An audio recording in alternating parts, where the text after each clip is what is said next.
ನಮಸ್ತೆ ಮಕ್ಕಳ, welcome back to my channel. Please like, share and subscribe my channel. ಮಕ್ಕಳ, ಇವತ್ತು ನಾವು ಪ್ರಥಮ PUC ಕನ್ನಡದಲ್ಲಿ ಜ್ಞಾನಪೀಠ ಪ್ರಶಸ್ತಿ ಪುರಸ್ಕೃತರಾದ ಡಾಕ್ಟರ್ ಚಂದ್ರಶೇಖರ್ ಕಂಬಾರ್ ಅವರು ರಚನೆ ಮಾಡಿರುವಂತಹ ಬೋಳೆ ಶಂಕರ ಈ ಒಂದು ನಾಟಕದ ಎಲ್ಲ ಅಭ್ಯಾಸ ಪ್ರಶ್ನೋತ್ತರಗಳನ್ನ ಈಗ ನೋಡ್ತಾ ಹೋಗೋಣ. ಫಸ್ಟ್ ಹೆಡಿಂಗ್ ನೋಡಿ, ಒಂದು ವಾಕ್ಯದಲ್ಲಿ ಉತ್ತರಿಸಿರಿ. ಪ್ರಶ್ನೆ 1, ಬೋಳೆ ಶಂಕರನ ಊರು ಯಾವುದು? ಉತ್ತರ, ಬೋಳೆ ಶಂಕರನ ಊರು ಶಿವಾಪುರ. ಪ್ರಶ್ನೆ 2, ಬೋಳೆ ಶಂಕರನ ಅಣ್ಣ ಅತ್ತಿಗೆಯರಿಗೆ ಉಂಟಾದ ಆಸೆ ಯಾವುದು? ಉತ್ತರ, ಬೋಳೆ ಶಂಕರನ ಅಣ್ಣ ಅತ್ತಿಗೆಯರಿಗೆ ಎತ್ತರವಾದ ಬೆಟ್ಟದ ಮೇಲಿನಿಂದ ಕೆಳಕ್ಕೆ ನೆಗೆಯುವ ಆಸೆ ಉಂಟಾಯಿತು. ಪ್ರಶ್ನೆ 3, ಪಿಶಾಚಿಗಳು ಮನುಷ್ಯರನ್ನು ಯಾವುದರ ಮೂಲಕ ಪ್ರವೇಶಿಸುತ್ತವೆ? ಉತ್ತರ, ಪಿಶಾಚಿಗಳು ಮನುಷ್ಯರನ್ನು ಅವರ ದೌರ್ಬಲ್ಯಗಳ ಮೂಲಕ ಪ್ರವೇಶಿಸುತ್ತವೆ. ಪ್ರಶ್ನೆ 4, ಬದುಕಿನ ಬಗ್ಗೆ ಅವನಿಗೆ ಒಂದೂ ತಕರಾರಿಲ್ಲ ಎಂದು ಪಿಶಾಚಿಯು ಯಾರ ಬಗ್ಗೆ ಹೇಳುತ್ತದೆ? ಉತ್ತರ, ಬದುಕಿನ ಬಗ್ಗೆ ಅವನಿಗೆ ಒಂದೂ ತಕರಾರಿಲ್ಲ ಎಂದು ಪಿಶಾಚಿಯು ಬೋಳೆ ಶಂಕರನ ಬಗ್ಗೆ ಹೇಳುತ್ತದೆ. ಪ್ರಶ್ನೆ 5, ಪಿಶಾಚಿಗಳು ಯಾರ ಹೆಸರನ್ನು ಕೇಳಿದರೆ ಹೆದರುತ್ತವೆ? ಉತ್ತರ, ಪಿಶಾಚಿಗಳು ಶಿವನ ಹೆಸರು ಕೇಳಿದರೆ ಹೆದರುತ್ತವೆ. ಪ್ರಶ್ನೆ 6, ಬೋಳೆ ಶಂಕರನ ಹೊಟ್ಟೆನೋವು ಯಾವುದರಿಂದ ಮಾಯವಾಯಿತು? ಉತ್ತರ, ಬೋಳೆ ಶಂಕರನ ಹೊಟ್ಟೆನೋವು ಪಿಶಾಚಿ ಒಂದು ಕೊಟ್ಟ ಬೇರಿನಿಂದ ಮಾಯವಾಯಿತು. ಪಿಶಾಚಿ ಕೊಟ್ಟಂತಹ ಒಂದು ಬೇರಿನಿಂದ ಮಾಯವಾಯಿತು. ಪ್ರಶ್ನೆ 7, ಬೋಳೆ ಶಂಕರ ಎಲ್ಲಿ ಕುಳಿತು ಊಟ ಮಾಡಬೇಕೆಂದು ಅವನ ಅತ್ತಿಗೆ ಹೇಳುತ್ತಾಳೆ? ಉತ್ತರ, ಬೋಳೆ ಶಂಕರ ದನದ ಕೊಟ್ಟಿಗೆಯಲ್ಲಿ ಕುಳಿತು ಊಟ ಮಾಡಬೇಕೆಂದು ಅವನ ಅತ್ತಿಗೆ ಹೇಳುತ್ತಾಳೆ. ಪ್ರಶ್ನೆ 8, ಬೋಳೆ ಶಂಕರನಿಂದ ಬೇರು ಕಿತ್ತುಕೊಳ್ಳಲು ಪಿಶಾಚಿ ಯಾವ ವೇಷದಲ್ಲಿ ಬರುತ್ತದೆ? ಉತ್ತರ, ಬೋಳೆ ಶಂಕರನಿಂದ ಬೇರು ಕಿತ್ತುಕೊಳ್ಳಲು ಪಿಶಾಚಿಯು ಮುದುಕಿಯ ವೇಷದಲ್ಲಿ ಬರುತ್ತದೆ. ಪ್ರಶ್ನೆ 9, ರಾಜಕುಮಾರಿಗೆ ಬಂದ ರೋಗ ಯಾವುದು? ಉತ್ತರ, ರಾಜಕುಮಾರಿಗೆ ಪಿಶಾಚಿ ಹಿಡಿದಿರುವುದರಿಂದ ಹೊಟ್ಟೆ ನೋವಿನ ರೋಗ ಬಂದಿತು. ಪ್ರಶ್ನೆ 10, ಹುಡುಗಿಯರ ಹಾಡಿಗೆ ಬೋಳೆ ಶಂಕರ ಬಹುಮಾನವಾಗಿ ಏನನ್ನು ಕೊಡುವನು? ಉತ್ತರ, ಹುಡುಗಿಯರ ಹಾಡಿಗೆ ಬೋಳೆ ಶಂಕರನು ಚಿನ್ನದ ನಾಣ್ಯಗಳನ್ನು ಬಹುಮಾನವಾಗಿ ಕೊಟ್ಟನು.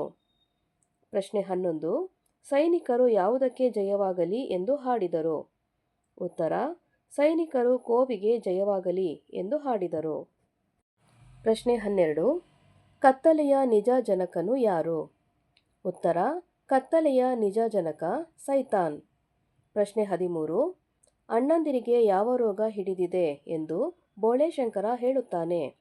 ಉತ್ತರ, ಅಣ್ಣಂದಿರಿಗೆ ಅತಿಯಾಸೆಯ ರೋಗ ಹಿಡಿದಿದೆ ಎಂದು ಬೋಳೆ ಶಂಕರ ಹೇಳುತ್ತಾನೆ. ನೆಕ್ಸ್ಟ್ ಹೆಡಿಂಗ್ ನೋಡಿ ಮಕ್ಕಳ, 2-3 ವಾಕ್ಯಗಳಲ್ಲಿ ಉತ್ತರಿಸಿ. ಪ್ರಶ್ನೆ 1, ಬೆಟ್ಟದ ಮೇಲಿನ ದೇವತೆ ಬೋಳೆ ಶಂಕರನ ಅಣ್ಣ ಅತ್ತಿಗೆಯರಿಗೆ ಹೇಗೆ ಕಾಣಿಸುತ್ತದೆ? ಉತ್ತರ, ಬೆಟ್ಟದ ಮೇಲಿನ ದೇವತೆ ಬೋಳೆ ಶಂಕರನ ಅಣ್ಣ ಅತ್ತಿಗೆಯರಿಗೆ ಕೈ ಮಾಡಿ ಕರೆದಂತೆ ದುಂಡಗೆ ಉರಿಯುವ ಕಣ್ಣು, ಹೊಳೆಯೋ ಹಲ್ಲು, ಎತ್ತಿನ ಹಾಗೆ ಕೊಂಬು ಹೊಂದಿದಂತೆ ಕಾಣುತ್ತಿತ್ತು. ಪ್ರಶ್ನೆ 2, ಸಾವುಕಾರಣ್ಣನು ತನ್ನ ಸಹೋದರರಿಗೆ ಆಸ್ತಿಯನ್ನು ಹೇಗೆ ಹಂಚಿದ? ಉತ್ತರ, ಸಾವುಕಾರಣ್ಣ ದುಡ್ಡಿರುವ ಪೆಟ್ಟಿಗೆ ಆಭರಣವನ್ನು ತನ್ನ ಬಳಿಯಲ್ಲೇ ಇಟ್ಟುಕೊಂಡು ಒಳ್ಳೆಯ ಗದ್ದೆ, ತೋಟ, ಹೊಲವನ್ನೆಲ್ಲ ಸರದಾರನಿಗೆ ಕೊಟ್ಟು ನದಿಯ ಹತ್ತಿರದ ಕಲ್ಲು ಮರಡಿ ಭಾಗವನ್ನು ಬೋಳೆ ಶಂಕರನಿಗೆ ಹಂಚಿದನು. ಪ್ರಶ್ನೆ 3, ಸೈತಾನನು 3 ಪಿಶಾಚಿಗಳನ್ನು ಭೂಲೋಕಕ್ಕೆ ಕಳುಹಿಸಿದ್ದು ಏಕೆ? ಉತ್ತರ, ಸೈತಾನನು ಬೋಳೆ ಶಂಕರ ಮತ್ತು ಅವನ ಅಣ್ಣಂದಿರಲ್ಲಿ ವಿರಸ ಹುಟ್ಟಿಸಿ ಮೂವರನ್ನು ನರಕಕ್ಕೆ ಕರೆದು ತರಲು 3 ಪಿಶಾಚಿಗಳನ್ನು ಭೂಲೋಕಕ್ಕೆ ಕಳುಹಿಸಿದನು. ಪ್ರಶ್ನೆ 4, ಕೋಡಂಗಿಯು ತಾನು ಬೆಳಗ್ಗೆಯಿಂದ ಏನೇನು ಕೆಲಸ ಮಾಡಿದೆನೆಂದು ಹೇಳುತ್ತಾನೆ? ಉತ್ತರ, ಕೋಡಂಗಿಯು ತಾನು ಬೆಳಗ್ಗೆಯಿಂದ 18 ರೊಟ್ಟಿ ತಿಂದೆ, 8 ಮುದ್ದೆ ನುಂಗಿದೆ, ಸೊಲಗಿ ಅನ್ನ ಉಂಡೆ, 1 ಗಡಿಗೆ ಅಂಬಲಿ ಕುಡಿದೆ, ಗಡದ್ದಾಗಿ 3 ಗಂಟೆ ನಿದ್ದೆ ಮಾಡಿದೆ ಎಂದು ಹೇಳುತ್ತಾನೆ. ಪ್ರಶ್ನೆ 5, ರಾಜಕುಮಾರಿಯ ಹೊಟ್ಟೆ ನೋವು ವಾಸಿ ಮಾಡುವವರಿಗೆ ಏನು ಬಹುಮಾನ ಕೊಡುವುದಾಗಿ ಡಂಗೂರ ಸಾರಿಸುತ್ತಾನೆ? ಉತ್ತರ, ರಾಜಕುಮಾರಿಯ ಹೊಟ್ಟೆ ನೋವನ್ನು ಎಂತೆಂತಹ ವೈದ್ಯರು ವಾಸಿ ಮಾಡಲಾಗದೆ ಇದ್ದಾಗ ರಾಜನು ರಾಜಕುಮಾರಿಯ ಹೊಟ್ಟೆ ನೋವು ವಾಸಿ ಮಾಡುವವರಿಗೆ ಇಡೀ ರಾಜ್ಯವನ್ನು ಕೊಡುವುದರ ಜೊತೆಗೆ ರಾಜಕುಮಾರಿಯನ್ನು ವಿವಾಹ ಮಾಡಿಕೊಡುವುದಾಗಿ ಡಂಗೂರ ಸಾರಿಸಿದನು. ಪ್ರಶ್ನೆ 6. ಪಿಶಾಚಿಗಳು ಯಾವುದರಿಂದ ನಾಣ್ಯ ಮತ್ತು ಸಿಪಾಯಿಗಳನ್ನು ಮಾಡಿಕೊಡುತ್ತವೆ? ಉತ್ತರ: ಬೋಳೆಶಂಕರನಿಗೆ ಪಿಶಾಚಿಗಳು ಧಾನ್ಯಗಳಿಂದ ನಾಣ್ಯಗಳನ್ನು, ಹುಲ್ಲಿನಿಂದ ಸಿಪಾಯಿಗಳನ್ನು ಮಾಡಿಕೊಡುತ್ತವೆ. ಅಲ್ಲದೆ ನಾಣ್ಯ ಮಾಡುವ ಸಿಪಾಯಿ ಮತ್ತು ವಿದ್ಯೆಯನ್ನು ಕಲಿಸಿಕೊಟ್ಟದ್ದಲ್ಲದೆ ಮೊದಲಿನ ಸ್ಥಿತಿಗೆ ತರುವ ವಿದ್ಯೆಯನ್ನು ಹೇಳಿಕೊಡುತ್ತವೆ. ಪ್ರಶ್ನೆ 7. ಬೋಳೆಶಂಕರ ಹುಡುಗಿಯರಿಗೆ ಚಿನ್ನ ಕೊಟ್ಟಿದ್ದಕ್ಕೆ ಸಾವ್ಕಾರಣ್ಣನು ಏನು ಹೇಳುತ್ತಾನೆ? ಉತ್ತರ: ಬೋಳೆಶಂಕರ ಹುಡುಗಿಯರಿಗೆ ಚಿನ್ನ ಕೊಟ್ಟಿದ್ದಕ್ಕೆ ಸಾವ್ಕಾರಣ್ಣನು ಎಂಥ ಕೆಲಸ ಮಾಡಿದೆ? ಹುಡುಗಿಯರಿಗೆ ಆಡೋ ಮಕ್ಕಳಿಗೆ ಚಿನ್ನದ ನಾಣ್ಯ ಕೊಟ್ಟೆಯಂತಲ್ಲ, ನನಗೆ ಕೊಡಬಾರದಿತ್ತೆ. ನನಗೆ ತುಸು ಹಣ ಸಿಕ್ಕಿದ್ದರೆ ವ್ಯಾಪಾರ ಮಾಡಿ ಅದು ಪ್ರಪಂಚದ ಮೂಲೆ ಮೂಲೆಯಲ್ಲಿ ಚಿನ್ನದ ಮೊಟ್ಟೆ ಇಡೋ ಹಾಗೆ ಮಾಡ್ತಿದ್ದೆ ಎನ್ನುತ್ತಾನೆ. ಪ್ರಶ್ನೆ 8. ಸೈತಾನನ ಆಗಮನವನ್ನು ಭಾಗವತ ಹೇಗೆ ತಿಳಿಸಿದ್ದಾನೆ? ಉತ್ತರ: ಸೈತಾನನ ಆಗಮನವನ್ನು ಭಾಗವತ ಹೀಗೆ ತಿಳಿಸುತ್ತಾನೆ. ಸರ್ವ ಕೆಡುಕಿನ ಒಡೆಯ ಬಂದನು, ಚಿನ್ನದ ಹಲ್ಲು ಸಿಡಿಯುವಂತೆ ಅಡಗಿಸಿ ನಗುತ್ತಾ, ಚಿತ್ತದಲ್ಲಿ ನರಕಗಳ ಸೃಷ್ಟಿಸಿ ಜೀವರಸಗಳನ್ನು ಬತ್ತಿಸುತ್ತಾ ಕತ್ತಲೆಯ ನಿಜಜನಕ ಬಂದನು. ಪ್ರಶ್ನೆ 9. ಸೈತಾನನಿಗೆ ಮೊದಲ ಪಂಕ್ತಿಯ ಊಟ ನಿರಾಕರಿಸಿದ್ದು ಏಕೆ? ಉತ್ತರ: ಬೋಳೆಶಂಕರನ ರಾಜ್ಯದಲ್ಲಿ ಕೆಲಸ ಮಾಡುವವರಿಗೆ ಮಾತ್ರ ಮೊದಲ ಪಂಕ್ತಿಯಲ್ಲಿ ಊಟ. ಹಾಗಾಗಿ ಮೊದಲ ಪಂಕ್ತಿಯಲ್ಲಿ ಊಟಕ್ಕೆ ಕುಳಿತಿದ್ದ ಸೈತಾನನ ಕೈ ಪರೀಕ್ಷಿಸಿ ಯಾರ ಕೈ ಕೆಲಸ ಮಾಡಿ ಜಡ್ಡುಗಟ್ಟಿಲ್ಲವೋ ಅವರ ಊಟ ಆಮೇಲೆ ಎಂದು ಮೊದಲ ಪಂಕ್ತಿಯ ಊಟವನ್ನು ನೀಡಲು ನಿರಾಕರಿಸಿದನು. ಪ್ರಶ್ನೆ 10. ಬೋಳೆಶಂಕರ ಏನೆಂದು ಡಂಗೂರ ಸಾರಿಸುತ್ತಾನೆ? ಉತ್ತರ: ನಮ್ಮ ರಾಜ್ಯಕ್ಕೆ ಒಬ್ಬ ದೊಡ್ಡ ಮನುಷ್ಯ ಬಂದಿದ್ದಾನೆ. ತಲೆಯಿಂದ ಕೆಲಸ ಮಾಡೋದನ್ನ ಕಲಿಸಿಕೊಡ್ತಾನೆ. ಜನ ಎಲ್ಲರೂ ಊರಾಚೆ ಎತ್ತರವಾದ ಗೋಪುರ ಇದೆಯಲ್ಲ, ಅಲ್ಲಿ ಸೇರಬೇಕು ಎಂದು ಬೋಳೆಶಂಕರ ಡಂಗೂರ ಸಾರಿಸುತ್ತಾನೆ. ನೆಕ್ಸ್ಟ್ ಹೆಡಿಂಗ್ ನೋಡಿ ಮಕ್ಕಳ. ಸಂದರ್ಭ ಸಹಿತ ವಿವರಿಸಿ. ಸಂದರ್ಭ 1. ಬ್ಯಾಂಕಿನಲ್ಲಿ ಕೂಡಿಸಿಟ್ಟು ಮದುವೆ ಆದ ಮೇಲೆ ಹೆಂಡತಿಗೆ ಕೊಡ್ತೀನಿ. ಆಯ್ಕೆ: ಈ ಮೇಲಿನ ಮಾತನ್ನು ಡಾಕ್ಟರ್ ಚಂದ್ರಶೇಖರ ಕಂಬಾರವರು ಬರೆದಿರುವ ಬೋಳೆಶಂಕರ ಎಂಬ ನಾಟಕ ಭಾಗದಿಂದ ಆಯ್ದುಕೊಳ್ಳಲಾಗಿದೆ.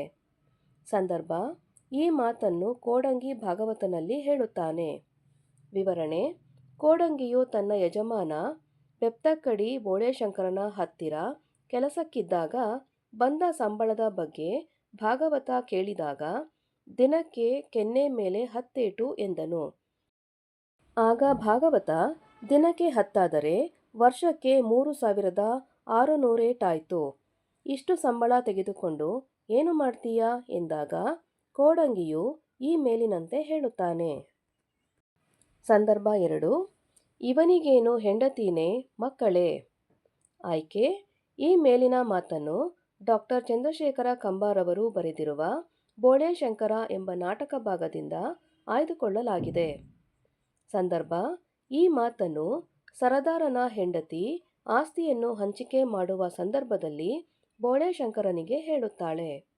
ವಿವರಣೆ: ಬೋಳೆಶಂಕರನ ಜೊತೆಯಲ್ಲಿ ಕೆಲಸ ಮಾಡಲು ಅವನ ಅಣ್ಣಂದಿರು ಮತ್ತು ಅವನ ಅತ್ತಿಗೆಯಂದಿರು ಹಿಂಜರಿಯುತ್ತಾರೆ. ಬೋಳೆಶಂಕರನ ಜೊತೆಗಿರುವುದಕ್ಕಿಂತ ಆಸ್ತಿ ಭಾಗ ಮಾಡಿ ಎಲ್ಲರೂ ಹಂಚಿಕೊಂಡು ಬೇರೆ ಬೇರೆ ಜೀವಿಸುವುದು ಒಳಿತು ಎನ್ನುವ ನಿರ್ಧಾರಕ್ಕೆ ಬರುತ್ತಾರೆ. ಆಗ ಸರದಾರನು ಇದಕ್ಕೆ ಪರಿಹಾರವೆಂಬಂತೆ ಬೋಳೆಶಂಕರನಲ್ಲಿ ಆಸ್ತಿಯನ್ನು 3 ಭಾಗ ಮಾಡಿ 1 ಭಾಗ ನೀನು ತೆಗೆದುಕೋ ಎಂದಾಗ ಅಲ್ಲಿಯೇ ಇದ್ದ ಸರದಾರನ ಹೆಂಡತಿ ಈ ಮೇಲಿನಂತೆ ಹೇಳುತ್ತಾಳೆ. ಸಂದರ್ಭ 3. ಕೊಳೆತ ಬಲೆ ಹಾಕಿ ಎಳೆದರೂ ಬರುವಂಥವರು. ಆಯ್ಕೆ: ಈ ಮೇಲಿನ ಮಾತನ್ನು ಡಾಕ್ಟರ್ ಚಂದ್ರಶೇಖರ್ ಕಂಬಾರವರು ಬರೆದಿರುವ ಬೋಳೆಶಂಕರ ಎಂಬ ನಾಟಕ ಭಾಗದಿಂದ ಆಯ್ದುಕೊಳ್ಳಲಾಗಿದೆ. ಸಂದರ್ಭ: ಈ ಮಾತನ್ನು ಪಿಶಾಚಿ ಒಂದು ಬೋಳೇಶಂಕರನ ಅಣ್ಣಂದಿರನ್ನು ಉದ್ದೇಶಿಸಿ ಹೇಳುತ್ತದೆ. ವಿವರಣೆ: ಸೈತಾನ ದೊರೆಯು ಬೋಳೇಶಂಕರ ಮತ್ತು ಅವನ ಅಣ್ಣಂದಿರಲ್ಲಿ ವಿರಸ ಹುಟ್ಟಿಸಿ ಮೂವರನ್ನು ನರಕಕ್ಕೆ ಕರೆದು ತನ್ನಿ ಎಂದು 3 ಪಿಶಾಚಿಗಳನ್ನು ಭೂಲೋಕಕ್ಕೆ ಕಳುಹಿಸುತ್ತಾನೆ. ಆದರೆ 1ನೇ ಪಿಶಾಚಿಯು ಸತತವಾದ ಪ್ರಯತ್ನ ಮಾಡಿದರೂ ಬೋಳೇಶಂಕರ ಸೋಲುವುದಿಲ್ಲ. ಆದರೆ ಅವನ ಅಣ್ಣಂದಿರು ತಕ್ಷಣವೇ ಉಳಿದ ಪಿಶಾಚಿಗಳ ಬುಟ್ಟಿಗೆ ಬಿದ್ದರು. ಆದರೆ ಬೋಳೇಶಂಕರ ಬಿದ್ದಿಲ್ಲ ಎಂದು ಹೇಳುವಾಗ ಈ ಮೇಲಿನ ಮಾತು ಬಂದಿದೆ. ಸಂದರ್ಭ 4. ಒಂದು ಹೊತ್ತು ರೊಟ್ಟಿ ತಿನ್ನದಿದ್ದರೂ ನಾನೇನೂ ಸಾಯುವುದಿಲ್ಲ. ಆಯ್ಕೆ: ಈ ಮೇಲಿನ ಮಾತನ್ನು ಡಾ. ಚಂದ್ರಶೇಖರ್ ಕಂಬಾರ್ ಅವರು ಬರೆದಿರುವ ಬೋಳೇಶಂಕರ ಎಂಬ ನಾಟಕ ಭಾಗದಿಂದ ಆಯ್ಕೆ ಮಾಡಿಕೊಳ್ಳಲಾಗಿದೆ. ಸಂದರ್ಭ: ಈ ಮಾತನ್ನು ಬೋಳೇಶಂಕರ ಹೇಳುತ್ತಾನೆ. ವಿವರಣೆ: ಪಿಶಾಚಿಯು ಬೋಳೇಶಂಕರ ಅವನ ಅಣ್ಣಂದಿರ ಜೊತೆ ಜಗಳವಾಡುತ್ತಾನೆ ಅಂದುಕೊಂಡಿತ್ತು. ಆದರೆ ಹಾಗಾಗದೆ ಅಣ್ಣಂದಿರು ಕೇಳಿದ್ದನ್ನೆಲ್ಲ ಅವನು ಕೊಟ್ಟುಬಿಡುತ್ತಾನೆ. ಆಗ ಅದು ಮತ್ತೊಂದು ಪ್ರಯತ್ನ ಎನ್ನುವಂತೆ ಬೋಳೇಶಂಕರನು ಮರದ ನೆರಳಿನಲ್ಲಿಟ್ಟಿದ್ದ ರೊಟ್ಟಿಯನ್ನು ಕದಿಯಲು ಮುಂದಾಗುತ್ತದೆ. ಹಸಿದು ಬಂದು ರೊಟ್ಟಿ ಯಾರು ಕದ್ದರು ಅಂತ ವಾಚಾಮಗೋಚರ ಬೈದಾಡುತ್ತಾನೆ. ಅಷ್ಟಾದರೆ ಅವನ ಮನಸ್ಸನ್ನು ಒಂದೇ ಮಾರ್ಗವಾಗಿ ಪ್ರವೇಶಿಸಬಹುದು ಎಂಬುದು ಅದರ ಯೋಜನೆಯಾಗಿತ್ತು. ಆದರೆ ಹಸಿದು ಬಂದ ಬೋಳೇಶಂಕರ ರೊಟ್ಟಿಯನ್ನು ಹುಡುಕಿ ಕಾಣದಾಗ ಈ ಮೇಲಿನಂತೆ ಹೇಳುತ್ತಾನೆ. ಸಂದರ್ಭ 5. ನಾನೇನಾದರೂ ರಾಜನಾದರೆ ನಿಮ್ಮಂಥ ಸೋಂಬೇರಿಗಳಿಗೆ ಊಟ ಹಾಕೋದೇ ಇಲ್ಲ. ಆಯ್ಕೆ: ಈ ಮೇಲಿನ ಮಾತನ್ನು ಡಾ. ಚಂದ್ರಶೇಖರ ಕಂಬಾರ್ ಅವರು ಬರೆದಿರುವ ಬೋಳೇಶಂಕರ ಎಂಬ ನಾಟಕದಿಂದ ಆಯ್ಕೆ ಮಾಡಿಕೊಳ್ಳಲಾಗಿದೆ. ಸಂದರ್ಭ: ಪಿಶಾಚಿ 1ರಲ್ಲಿ ಬೋಳೇಶಂಕರ ಆಕ್ರೋಶದಿಂದ ಹೇಳುವ ಮಾತು ಇದಾಗಿದೆ.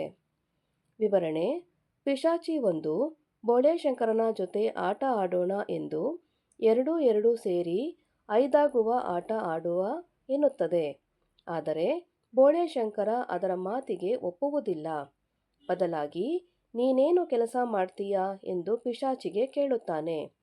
ಆಗ ಪಿಶಾಚಿ ಕೆಲಸ ಯಾಕೆ ಮಾಡಬೇಕು ಎನ್ನುತ್ತದೆ. ನಂತರ ಕಳೆಯೋ ಆಟ ಆಡೋಣ ಎಂದು ಪಿಶಾಚಿ ಹೇಳಿದಾಗ, ನೋಡು, ನಿನ್ನ ಹತ್ತಿರ 10 ರೂಪಾಯಿ ಇದೆ. 5 ನನಗೆ ಕೊಟ್ಟರೆ ಎಷ್ಟುಳಿತು ಹೇಳು ಎಂದಾಗ ಬೋಳೇಶಂಕರ 10 ಹೇಗೆಂದರೆ ನಿನಗೆ 5 ರೂಪಾಯಿ ಕೊಡುವುದಿಲ್ಲ ಎಂದಾಗ ಪಿಶಾಚಿ, ನೀನು ಕೊಡದಿದ್ದರೆ ನಾನು ಕದೀತೀನಿ, ಕದ್ದರೆ ಕೈ ಮುರಿತೀನಿ, ಏನಂದೆ, ಇಲ್ಲಿಂದ ತೊಲಗದಿದ್ದರೆ ಕಾಲು ಮುರಿತೀನಿ ಎನ್ನುವಾಗ ಮೇಲಿನ ಮಾತು ಬಂದಿದೆ. ಸಂದರ್ಭ 6. ಹೆಣ್ಣಿದ್ದ ಮನೆಯ ಸೌಭಾಗ್ಯವೇ ಬೇರೆ. ಆಯ್ಕೆ: ಈ ಮೇಲಿನ ಮಾತನ್ನು ಡಾ. ಚಂದ್ರಶೇಖರ ಕಂಬಾರ್ ಅವರು ಬರೆದಿರುವ ಬೋಳೇಶಂಕರ ಎಂಬ ನಾಟಕ ಭಾಗದಿಂದ ಆಯ್ಕೆ ಮಾಡಿಕೊಳ್ಳಲಾಗಿದೆ. ಸಂದರ್ಭ: ಬೋಳೇಶಂಕರ ತನ್ನ ಅತ್ತಿಗೆಯಂದಿರು ಮರಳಿ ಬಂದ ಸಂದರ್ಭದಲ್ಲಿ ಹೇಳುವ ಮಾತು ಇದಾಗಿದೆ. ವಿವರಣೆ: ಬೋಳೇಶಂಕರ ಊಟ ಮಾಡಲು ಬರುವಾಗ ಅವನ ಜೊತೆ ಊಟ ಮಾಡುವುದಕ್ಕೆ ಅವನ ಅತ್ತಿಗೆಯರು ಹಿಂಜರಿಯುತ್ತಾರೆ. ಅವರ ಗಂಡಂದಿರು ಕೂಡ ಊಟ ಮಾಡುವುದಕ್ಕೆ ಬಿಡುವುದಿಲ್ಲ. ಆಗ ಬಂದ ಬೋಳೇಶಂಕರ, ಇಂತಹ ಸುದಿನ ಬರೋದು ಅಪರೂಪ, ಬನ್ನಿ ಅಣ್ಣ ತಮ್ಮಂದಿರು ಒಟ್ಟಿಗೆ ಊಟ ಮಾಡೋಣ ಎನ್ನುತ್ತಾನೆ. ಆಗ ಈ ಮೇಲಿನ ಮಾತು ಹೇಳುವನು. ಸಂದರ್ಭ 7. ಹಸಿರು ಸಾಮ್ರಾಜ್ಯದ ನಮ್ರ ಪ್ರಜೆ ಕಾಣಯ್ಯ ನಾನು. ಆಯ್ಕೆ: ಈ ಮೇಲಿನ ಮಾತನ್ನು ಡಾ. ಚಂದ್ರಶೇಖರ್ ಕಂಬಾರ್ ಅವರು ಬರೆದಿರುವ ಬೋಳೇಶಂಕರ ಎಂಬ ನಾಟಕ ಭಾಗದಿಂದ ಆಯ್ಕೆ ಮಾಡಿಕೊಳ್ಳಲಾಗಿದೆ. ಸಂದರ್ಭ: ಈ ಮಾತನ್ನು ಬೋಳೇಶಂಕರ ಕೋಡಂಗಿಗೆ ಹೇಳುವನು. ವಿವರಣೆ: ಬೋಳೇಶಂಕರ ಹಸಿರನ್ನು ತೋರಿಸಿ, ಹಸಿರನ್ನು ಪ್ರೀತಿಸಬೇಕಾದರೆ ನೀನು ಪುಸ್ತಕದ ಭಾಷೆಯಲ್ಲಿ ಸಮರ್ಥಿಸಿಕೊಳ್ಳಬೇಕಾದ್ದಿಲ್ಲ. ಅಂತಃಕರಣ ತೆರೆದರೆ ಸಾಕು, ಅದು ಒಳಗೆ ಪ್ರವೇಶಿಸುತ್ತದೆ. ಒಳಗಿನ ಕೊಳೆ ತೊಳೆದು ಹೃದಯವನ್ನು ಪರಿಶುದ್ಧವಾದ ಸ್ವಚ್ಛವಾದ ಕೊಳದ ಥರ ಮಾಡುತ್ತದೆ. ಅಯ್ಯ ಕೋಡಂಗಿ, ಹಸಿರು ಸಾಮ್ರಾಜ್ಯದ ನಮ್ರ ಪ್ರಜೆ ಕಾಣಯ್ಯ ನಾನು ಎಂದು ಬೋಳೇಶಂಕರ ಮೇಲಿನಂತೆ ಹೇಳುವನು. ದುಡಿಮೆಗೆ ಬೋಳೇಶಂಕರ ಮೊದಲ ಪ್ರಾಶಸ್ತ್ಯ ನೀಡಿದ್ದ ಎಂಬುದು ಇಲ್ಲಿ ವ್ಯಕ್ತವಾಗುತ್ತದೆ. ಸಂದರ್ಭ 8. ರಾಜಕುಮಾರಿಗೆ ಬಂದಿರೋದು ರಾಜರೋಗ. ಆಯ್ಕೆ: ಈ ಮೇಲಿನ ಮಾತನ್ನು ಡಾಕ್ಟರ್ ಚಂದ್ರಶೇಖರ ಕಂಬಾರವರು ಬರೆದಿರುವ ಬೋಳೇಶಂಕರ ಎಂಬ ನಾಟಕ ಭಾಗದಿಂದ ಆಯ್ಕೆ ಮಾಡಿಕೊಳ್ಳಲಾಗಿದೆ. ಸಂದರ್ಭ: ಈ ಮೇಲಿನ ಮಾತನ್ನು ಮಂತ್ರಿಯು ಹೇಳುತ್ತಾನೆ. ವಿವರಣೆ: ರಾಜಕುಮಾರಿಯು ಹೊಟ್ಟೆ ನೋವಿನಿಂದ ನರಳುತ್ತಾ ಇರುತ್ತಾಳೆ. ಆಗ ರಾಜನು ಮಂತ್ರಿಯಲ್ಲಿ ವೈದ್ಯರು ಸಿಕ್ಕಲಿಲ್ಲವೇ ಎಂದಾಗ ಮಂತ್ರಿ, ಇಲ್ಲ ಪ್ರಭುಗಳೇ, ಯಾವ ವೈದ್ಯರ ಮದ್ದು ಪರಿಣಾಮ ಬೀರಲಿಲ್ಲ. ಆಗ ರಾಜರೋಗ ವಾಸಿ ಮಾಡಿದವರಿಗೆ ಇಡೀ ರಾಜ್ಯ ಹಾಗೂ ರಾಜಕುಮಾರಿಯನ್ನು ಕೊಟ್ಟು ಮದುವೆ ಮಾಡಿಸುತ್ತೀನಿ ಎಂದು ಡಂಗುರ ಸಾರಿಸಲು ಹೇಳಿದಾಗ ಮಂತ್ರಿ ಹೊರಡಲು ಸೇವಕನು ಬಂದು ಬೆಪ್ತಕ್ಕಡಿ ಬೋಳೇಶಂಕರನ ಹತ್ತಿರ ಮದ್ದಿದೆಯಂತೆ ಎನ್ನುತ್ತಾನೆ. ಆಗ ಮಂತ್ರಿಯು ಈ ಮೇಲಿನ ಮಾತನ್ನು ಹೇಳುತ್ತಾನೆ. ಸಂದರ್ಭ 9. ರಾಜ ರಾಣಿಯರಿಂದ ಹಿಡಿದು ಎಲ್ಲರೂ ದುಡಿಯುತ್ತಾರೆ. ಆಯ್ಕೆ: ಈ ಮೇಲಿನ ಮಾತನ್ನು ಡಾಕ್ಟರ್ ಚಂದ್ರಶೇಖರ್ ಕಂಬಾರವರು ಬರೆದಿರುವ ಬೋಳೇಶಂಕರ ಎಂಬ ನಾಟಕ ಭಾಗದಿಂದ ಆಯ್ಕೆ ಮಾಡಿಕೊಳ್ಳಲಾಗಿದೆ. ಸಂದರ್ಭ: ಈ ಮಾತನ್ನು ಬೋಳೇಶಂಕರ ಹೇಳುತ್ತಾನೆ. ವಿವರಣೆ: ಬೋಳೇಶಂಕರನು ಕೊಟ್ಟ ಔಷಧಿಯಿಂದ ರಾಜಕುಮಾರಿಯ ಹೊಟ್ಟೆ ನೋವು ಗುಣವಾಯಿತೆಂದು ಮಂತ್ರಿಯು ಬೋಳೇಶಂಕರನನ್ನು ರಾಜನಾಗಿ ಹಾಗೂ ರಾಜಕುಮಾರಿಯನ್ನು ಮದುವೆಯಾಗಬೇಕೆಂದು ಹೇಳುವನು. ಆಗ ಬೋಳೇಶಂಕರ, ಇದು ಏಕಪಕ್ಷೀಯ ನಿರ್ಧಾರ. ನನ್ನದೇ ಆದ ಕೆಲವು ನಿಯಮಗಳಿವೆ. ನಾನು ರಾಜನಾದರೆ ಸೈನ್ಯ ಇರುವುದಿಲ್ಲ, ತೆರಿಗೆ ನಾಣ್ಯಗಳೂ ಇರುವುದಿಲ್ಲ. ರಾಜ ರಾಣಿಯರಿಂದ ಹಿಡಿದು ಎಲ್ಲರೂ ದುಡಿಯುತ್ತಾರೆ ಎಂದು ತನ್ನ ನಿಲುವನ್ನು ವ್ಯಕ್ತಪಡಿಸುವಾಗ ಈ ಮೇಲಿನ ಮಾತು ಬಂದಿದೆ. ಸಂದರ್ಭ 10. ದಾರಿ ತಪ್ಪಿದವರಿಗೆ ಗಾದೆ ಬಲ್ಲವರು ಬುದ್ಧಿ ಹೇಳುತ್ತಾರೆ. ಆಯ್ಕೆ: ಈ ಮೇಲಿನ ಮಾತನ್ನು ಡಾಕ್ಟರ್ ಚಂದ್ರಶೇಖರ್ ಕಂಬಾರವರು ಬರೆದಿರುವ ಬೋಳೇಶಂಕರ ಎಂಬ ನಾಟಕ ಭಾಗದಿಂದ ಆಯ್ಕೆ ಮಾಡಿಕೊಳ್ಳಲಾಗಿದೆ. ಸಂದರ್ಭ: ಈ ಮಾತನ್ನು ಬೋಳೇಶಂಕರ ಮಂತ್ರಿಯಲ್ಲಿ ಹೇಳುತ್ತಾನೆ. ವಿವರಣೆ: ಬೋಳೇಶಂಕರನು ಮಂತ್ರಿಯಲ್ಲಿ ತಾನು ರಾಜನಾದರೆ ಎಲ್ಲರೂ ದುಡಿಯಬೇಕು, ಸೈನ್ಯ ಇರಬಾರದು ಎಂದಾಗ ಮಂತ್ರಿಗಳು ಪ್ರಜೆಗಳ ರಕ್ಷಣೆಗೆ ಸೈನ್ಯ ಬೇಡವೇ ಎಂದಾಗ ಬೋಳೇಶಂಕರ ಹೀಗೆ ಹೇಳುತ್ತಾನೆ.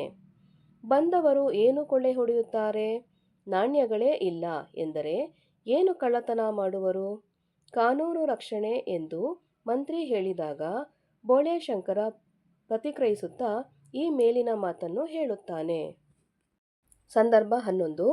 ಚಿನ್ನ ತಿಂದು ಬದುಕಲಾಗುತ್ತಾ? ಆಯ್ಕೆ: ಈ ಮೇಲಿನ ಮಾತನ್ನು ಡಾಕ್ಟರ್ ಚಂದ್ರಶೇಖರ್ ಕಂಬಾರವರು ಬರೆದಿರುವ ಬೋಳೇಶಂಕರ ಎಂಬ ನಾಟಕ ಭಾಗದಿಂದ ಆಯ್ಕೆ ಮಾಡಿಕೊಳ್ಳಲಾಗಿದೆ. ಸಂದರ್ಭ: ಬೋಳೇಶಂಕರ ಸಹೋದರ ಡಬ್ಬುವಿಗೆ ಹೇಳುವ ಮಾತಿದು. ವಿವರಣೆ: ಬೋಳೇಶಂಕರ ಚಿನ್ನದ ನಾಣ್ಯಗಳನ್ನು ಡಬ್ಬುಗೆ ಕೊಟ್ಟಾಗ ಅವನಿಗೆ ಅನುಮಾನವಾಗಿ ನಿಜವಾದ ಚಿನ್ನವೆಂದು ಸಂತೋಷಪಟ್ಟನು. ಬೋಳೇಶಂಕರ ಈ ಚಿನ್ನವನ್ನು ಮತ್ತೆ ಧಾನ್ಯ ಮಾಡಲೇ ಎಂದಾಗ ಡಬ್ಬು, ಬೇಡ ಬೇಡ, ಚಿನ್ನ ಸಾಕನ್ನೋದುಂಟೆ ಎಂದಾಗ ಬೋಳೇಶಂಕರ ಈ ಮೇಲಿನ ಮಾತನ್ನು ಹೇಳುವನು. ಸಂದರ್ಭ 12. ಜನ ಎಲ್ಲಿ ಸೇರಿದರೆ ಅಲ್ಲೇ ದರ್ಬಾರು. ಆಯ್ಕೆ: ಈ ಮೇಲಿನ ಮಾತನ್ನು ಡಾಕ್ಟರ್ ಚಂದ್ರಶೇಖರ್ ಕಂಬಾರವರು ಬರೆದಿರುವ ಬೋಳೇಶಂಕರ ಎಂಬ ನಾಟಕ ಭಾಗದಿಂದ ಆಯ್ಕೆ ಮಾಡಿಕೊಳ್ಳಲಾಗಿದೆ. ಸಂದರ್ಭ: ಬೋಳೇಶಂಕರ ಹೇಳುವ ಮಾತಿದು. ವಿವರಣೆ: ಬೋಳೇಶಂಕರನನ್ನು ನೋಡಲು ಅಣ್ಣಂದಿರು ಬರುವರು. ಇಬ್ಬರು ಸಂತೋಷದಿಂದ, ಇದೇನು ತಮ್ಮ, ನೀನು ರಾಜನಾಗಿದ್ದನು ಎಂದು ಕೇಳಿ ಬಹಳ ಸಂತೋಷವಾಯಿತು. ಆಗಾಗ ಸಂತೋಷಪಡುವುದು ಆರೋಗ್ಯಕ್ಕೆ ಒಳ್ಳೆಯದು ಎಂದಾಗ ಸಾವ್ಕಾರ, ಇದೇ ಏನಪ್ಪ ನಿನ್ನ ದರ್ಬಾರು ಎಂದಾಗ ಬೋಳೇಶಂಕರ ಈ ಮೇಲಿನ ಮಾತನ್ನು ಹೇಳುವನು. ಸಂದರ್ಭ 13. ನಾವು ಜಗಳದ ಭಾಷೆ ಆಡಿದರೆ ಅವರು ಸ್ನೇಹದ ಭಾಷೆ ಆಡುತ್ತಾರೆ. ಆಯ್ಕೆ: ಈ ಮೇಲಿನ ಮಾತನ್ನು ಡಾಕ್ಟರ್ ಚಂದ್ರಶೇಖರ್ ಕಂಬಾರವರು ಬರೆದಿರುವ ಬೋಳೇಶಂಕರ ಎಂಬ ನಾಟಕ ಭಾಗದಿಂದ ಆಯ್ಕೆ ಮಾಡಿಕೊಳ್ಳಲಾಗಿದೆ. ಸಂದರ್ಭ: ಸೈನಿಕರು ಹೇಳುವಂತಹ ಮಾತಿದು. ವಿವರಣೆ: ಸೈತಾನನು ಬೋಳೇಶಂಕರನ ಮೇಲೆ ಯುದ್ಧ ಮಾಡಿ ಎಂದಾಗ ಸೈನಿಕರು ಸಾಧ್ಯವಿಲ್ಲ ಎನ್ನುವರು. ಏಕೆಂದರೆ ಊರಿನಲ್ಲಿ ಸೈನಿಕರೇ ಇಲ್ಲ, ಜನರು ನಮ್ಮನ್ನು ಹಳೆಯ ಸ್ನೇಹಿತರಂತೆ ಮಾತನಾಡಿಸುತ್ತಾರೆ ಎಂದಾಗ ಸೈತಾನನು, ಇವು ಸೈನಿಕನಾಡುವ ಮಾತುಗಳೇನು? ಕೈಯಲ್ಲಿ ಬಂದೂಕು ಇದ್ದರೂ ಒಂದು ಕ್ಷುದ್ರ ಜಗಳ ಕೂಡ ಆಡಿ ಬರದವನು ಸೈನಿಕನೇ ಎಂದಾಗ ಸೈನಿಕರು ಈ ಮೇಲಿನ ಮಾತನ್ನು ಹೇಳುವನು. ಸಂದರ್ಭ 14. ಕೆಲಸ ಮಾಡಿದವರು ಊಟ ಮಾಡಿದ ನಂತರ ಸೋಮಾರಿಗಳ ಊಟ. ಆಯ್ಕೆ: ಈ ಮೇಲಿನ ಮಾತನ್ನು ಡಾಕ್ಟರ್ ಚಂದ್ರಶೇಖರ್ ಕಂಬಾರವರು ಬರೆದಿರುವ ಬೋಳೇಶಂಕರ ಎಂಬ ನಾಟಕ ಭಾಗದಿಂದ ಆಯ್ಕೆ ಮಾಡಿಕೊಳ್ಳಲಾಗಿದೆ. ಸಂದರ್ಭ: ಬೋಳೇಶಂಕರ ಸೈತಾನನಲ್ಲಿ ಹೇಳುವ ಮಾತಿದು. ವಿವರಣೆ: ದುಡಿದವರಿಗೆ ಮಾತ್ರ ಆಹಾರ ಮೊದಲು ಎನ್ನುವ ಸಂಪ್ರದಾಯ ರಾಣಿಯು ತಿಳಿದಿದ್ದಳು. ಕೋಡಂಗಿ ಮತ್ತು ಸೈತಾನನು ಊಟಕ್ಕೆ ಬಂದಿರುತ್ತಾರೆ.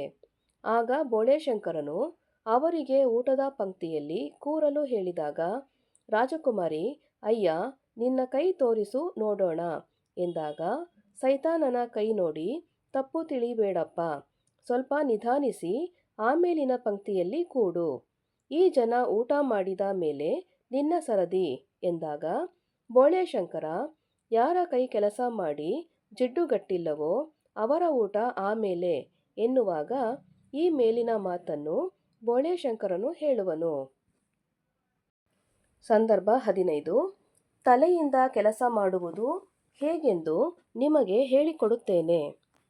ಆಯ್ಕೆ: ಈ ಮೇಲಿನ ಮಾತನ್ನು ಡಾಕ್ಟರ್ ಚಂದ್ರಶೇಖರ್ ಕಂಬಾರವರು ಬರೆದಿರುವ ಬೋಳೇಶಂಕರ ಎಂಬ ನಾಟಕ ಭಾಗದಿಂದ ಆಯ್ಕೆ ಮಾಡಿಕೊಳ್ಳಲಾಗಿದೆ. ಸಂದರ್ಭ: ಸೈತಾನ ಹೇಳುವ ಮಾತಿದು. ವಿವರಣೆ: ಸೈತಾನನು ಬೋಳೇಶಂಕರನಿಗೆ, ನಿನ್ನ ರಾಜ್ಯದಲ್ಲಿ ಪ್ರತಿಯೊಬ್ಬನು ಕೈಯಿಂದ ಕೆಲಸ ಮಾಡಬೇಕೆ? ಬುದ್ಧಿವಂತರು ಯಾವುದರಿಂದ ಕೆಲಸ ಮಾಡುತ್ತಾರೆ ಗೊತ್ತಾ ಎಂದಾಗ ಬೋಳೇಶಂಕರ, ನಾವು ಬೆಪ್ತಕ್ಕಡಿಗಳು, ನಮಗೆ ಹೇಗೆ ತಿಳಿಯಬೇಕು? ನಮ್ಮ ಕೆಲಸವೆಲ್ಲ ಕೈಗಳಿಂದ, ಬೆನ್ನಿನಿಂದ ಎಂದಾಗ ಸೈತಾನನು, ನೀವು ಬೆಪ್ತಕ್ಕಡಿಗಳಾಗಿರೋದೇ ಅದಕ್ಕೆ ಕಾರಣ ಎಂದಾಗ ಈ ಮೇಲಿನ ಸೈತಾನನು ಬೋಳೇಶಂಕರನಿಗೆ ಹೇಳುವನು. ಸಂದರ್ಭ 16. ಬಂಧುಗಳೇ, ಚರಿತ್ರೆ ಮುಂದೆ ಮುಂದೆ ಹೋಗುತ್ತದೆ, ಹಿಂದೆ ಹಿಂದಲ್ಲ. ಆಯ್ಕೆ: ಈ ಮೇಲಿನ ಮಾತನ್ನು ಡಾಕ್ಟರ್ ಚಂದ್ರಶೇಖರ್ ಕಂಬಾರವರು ಬರೆದಿರುವ ಬೋಳೇಶಂಕರ ಎಂಬ ನಾಟಕ ಭಾಗದಿಂದ ಆಯ್ಕೆ ಮಾಡಿಕೊಳ್ಳಲಾಗಿದೆ. ಸಂದರ್ಭ: ನಾಟಕದ ಕೊನೆಯಲ್ಲಿ ಸೈತಾನ ಜನರಲ್ಲಿ ಹೇಳುವಂತಹ ಮಾತಿದು.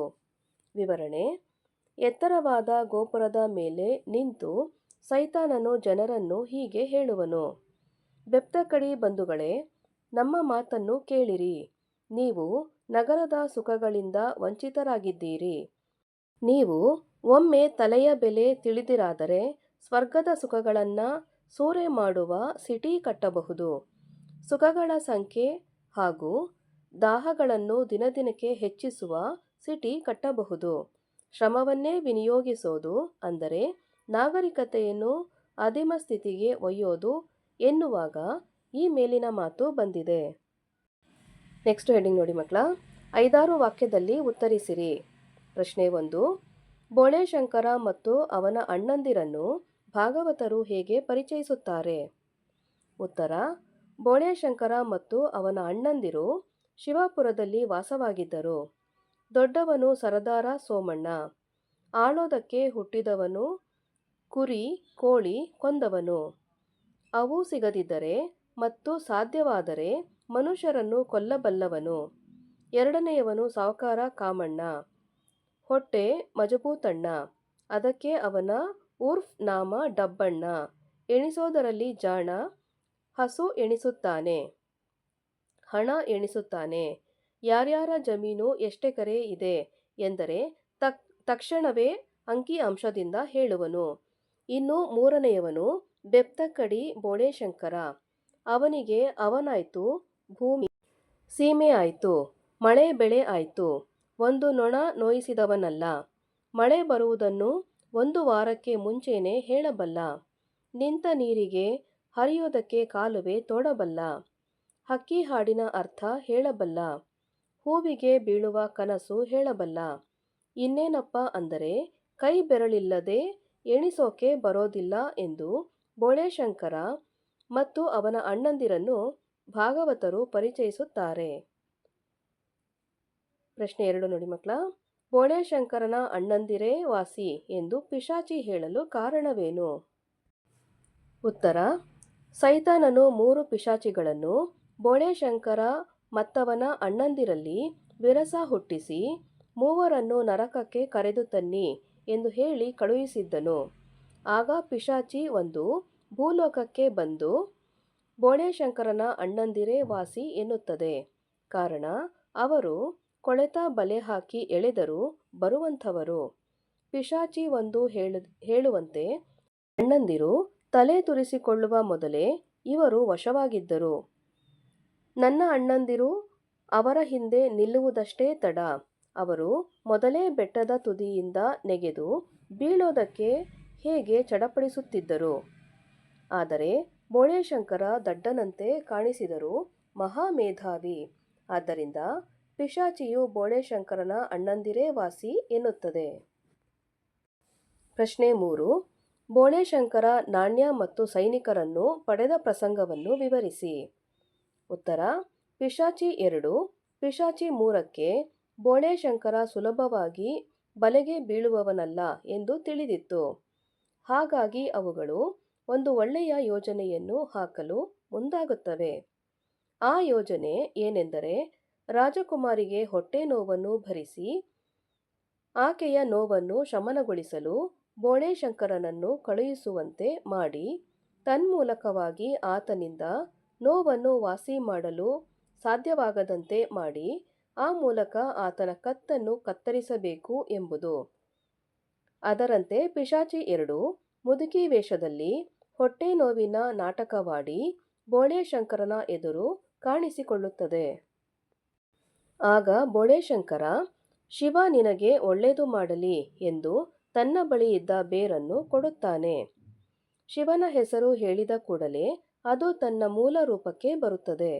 ಅಲ್ಲದೆ ಆತನಿಂದ ತಪ್ಪಿಸಿಕೊಳ್ಳುವ ಸಲುವಾಗಿ ಆತ ಏನು ಹೇಳಿದರೂ ಅದನ್ನು ತಾನು ನಡೆಸಿಕೊಡುತ್ತೇನೆ ಎಂದು ಹೇಳುತ್ತದೆ.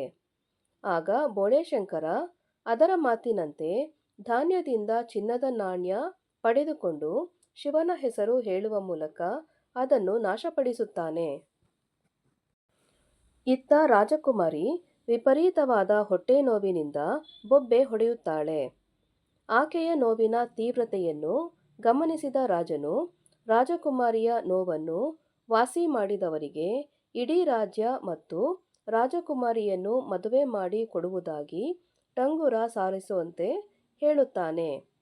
ಅಷ್ಟರಲ್ಲಿ ಬೋಳೇಶಂಕರ ಬಂದವನು ತಾನು ರಾಜಕುಮಾರಿಗೆ ಮದ್ದು ಕೊಡುವುದಾಗಿ ಹೇಳುತ್ತಾನೆ. ರಾಜನ ಅನುಮತಿಯ ಮೇರೆಗೆ ಆಕೆಗೆ ಆ ಬೇರನ್ನು ಕೊಟ್ಟು ಶಿವ ನಿಮಗೆ ಒಳ್ಳೆಯದು ಮಾಡಲಿ ಎನ್ನುತ್ತಾನೆ. ಶಿವನ ಹೆಸರನ್ನು ಹೇಳುತ್ತಿದ್ದಂತೆ ಪಿಶಾಚಿ 3 ಪ್ರತ್ಯಕ್ಷವಾಗಿ ನಿಲ್ಲುತ್ತದೆ. ಬೋಳೇಶಂಕರನಿಂದ ತಪ್ಪಿಸಿಕೊಳ್ಳುವ ಸಲುವಾಗಿ ಆತ ಹೇಳಿದ್ದನ್ನು ಮಾಡುವುದಾಗಿ ಹೇಳುತ್ತದೆ. ಕೊನೆಗೆ ಬೋಳೇಶಂಕರ ಏನು ಮಾಡಬಲ್ಲೆ ಎಂದಾಗ ಸಿಪಾಯಿಗಳನ್ನು ಮಾಡಬಲ್ಲೆ ಎನ್ನುತ್ತದೆ. ಹುಲ್ಲಿನ ಹೊರೆಯನ್ನು ತರಿಸುವಂತೆ ಹೇಳಿ ಮಂತ್ರದಿಂದ ಸಿಪಾಯಿಗಳನ್ನು ಮಾಡುತ್ತದೆ. ಕೊನೆಗೆ ತಾನು ಹೊರಡುವುದಾಗಿ ಹೇಳಿದಾಗ ಆಯ್ತು ಹೊರಡು ಎಂದು ಹೇಳಿ ಶಿವನ ಹೆಸರನ್ನು ನೆನೆದು ಅದನ್ನು ನಾಶಪಡಿಸುತ್ತಾನೆ. ಹೀಗೆ ಬೋಳೇಶಂಕರ ನಾಣ್ಯ ಮತ್ತು ಧಾನ್ಯವನ್ನು ಪಡೆಯುತ್ತಾನೆ. ಪ್ರಶ್ನೆ 4. ರಾಜಕುಮಾರಿಯ ಹೊಟ್ಟೆ ನೋವು ಪ್ರಸಂಗದಿಂದ ಬೋಳೇಶಂಕರ ರಾಜನಾದ ಕಥೆಯನ್ನು ತಿಳಿಸಿ. ಉತ್ತರ: ಪಿಶಾಚಿ 3 ರಾಜಕುಮಾರಿಯ ಹೊಟ್ಟೆಯೊಳಗೆ ಸೇರಿದ್ದರಿಂದ ಆಕೆಗೆ ತೀವ್ರವಾದ ಹೊಟ್ಟೆ ನೋವು ಕಾಣಿಸಿಕೊಳ್ಳುತ್ತದೆ. ಆಕೆಯ ನೋವಿನ ತೀವ್ರತೆಯನ್ನು ಗಮನಿಸಿದ ರಾಜನು ಮಂತ್ರಿಯನ್ನು ಕರೆದು ಯಾರೋ ರಾಜಕುಮಾರಿಯ ಹೊಟ್ಟೆ ನೋವನ್ನು ಪರಿಹರಿಸುವರೋ ಅವರಿಗೆ ಇಡೀ ರಾಜ್ಯ ಹಾಗೂ ರಾಜಕುಮಾರಿಯನ್ನು ಮದುವೆ ಮಾಡಿಕೊಡುತ್ತೇನೆ ಅಂತ ಡಂಗುರ ಸಾರಲು ಹೇಳುತ್ತಾನೆ. ಅಷ್ಟರಲ್ಲಿ ಸೇವಕನು ಬಂದು ಬೆಪ್ತ ಕಡಿ ಬೋಳೇಶಂಕರ ಬಂದವನೇ, ಅವನ ಹತ್ತಿರ ಮದ್ದಿದೆ ಎಂದು ಹೇಳುವನು. ಮಂತ್ರಿ ಅದಕ್ಕೆ ಒಪ್ಪುವುದಿಲ್ಲ. ಆದರೆ ರಾಜನು ಬೋಳೇಶಂಕರನಲ್ಲಿ ಮದ್ದು ಕೊಡುವಂತೆ ಹೇಳುತ್ತಾನೆ. ಬೋಳೇಶಂಕರನು ರಾಜಕುಮಾರಿಗೆ ಬೇರನ್ನು ಬಾಯಿಯಲ್ಲಿಟ್ಟುಕೊಳ್ಳಲು ಹೇಳಿ ಜಗಿದು ನುಂಗಬೇಕು ಎನ್ನುತ್ತಾ, ಶಿವ ನಿಮಗೆ ಒಳ್ಳೆಯದು ಮಾಡಲಿ ಎನ್ನುತ್ತಾನೆ. ಆಗ ಅಡಗಿಕೊಂಡಿದ್ದ ಪಿಶಾಚಿಯು ಹೊರಗೆ ಬಂದು ಬೋಳೇಶಂಕರ ಅದನ್ನು ನಾಶ ಮಾಡುತ್ತಾನೆ. ಹೀಗೆ ರಾಜಕುಮಾರಿಗೆ ಕಾಣಿಸಿಕೊಂಡ ಹೊಟ್ಟೆ ನೋವು ವಾಸಿಯಾಗಿ ಬೋಳೇಶಂಕರನಿಗೆ ರಾಜ ತನ್ನ ಮಗಳನ್ನು ಮದುವೆ ಮಾಡಿಕೊಡುತ್ತಾನೆ. ಪ್ರಶ್ನೆ 5. ತನ್ನ ಕನಸನ್ನು ಕುರಿತು ಬೋಳೇಶಂಕರ ಮಂತ್ರಿಗೆ ಹೇಳಿದ್ದೇನು? ಉತ್ತರ: ರಾಜನು ತನ್ನ ಮಗಳನ್ನು ಬೋಳೇಶಂಕರನಿಗೆ ಮದುವೆ ಮಾಡಿಕೊಡಲು ಮಂತ್ರಿಯನ್ನು ಆತನ ಬಳಿಗೆ ಕಳುಹಿಸಿಕೊಡುತ್ತಾನೆ. ಆಗ ಮಂತ್ರಿ ಬೋಳೇಶಂಕರನ ಹತ್ತಿರ ಬಂದು ರಾಜ ತನ್ನನ್ನು ಕಳುಹಿಸಿರುವ ಕಾರಣವನ್ನು ಹೇಳುತ್ತಾನೆ. ಆಗ ಬೋಳೇಶಂಕರ ತನ್ನ ನಿಲುವಿನ ಕುರಿತು ಹೀಗೆ ಹೇಳುತ್ತಾನೆ: ಇದು ಏಕಪಕ್ಷೀಯ ನಿರ್ಧಾರ. ಇದಕ್ಕೆ ನನ್ನ ಅನುಮತಿಯೂ ಬೇಕಲ್ಲವೇ?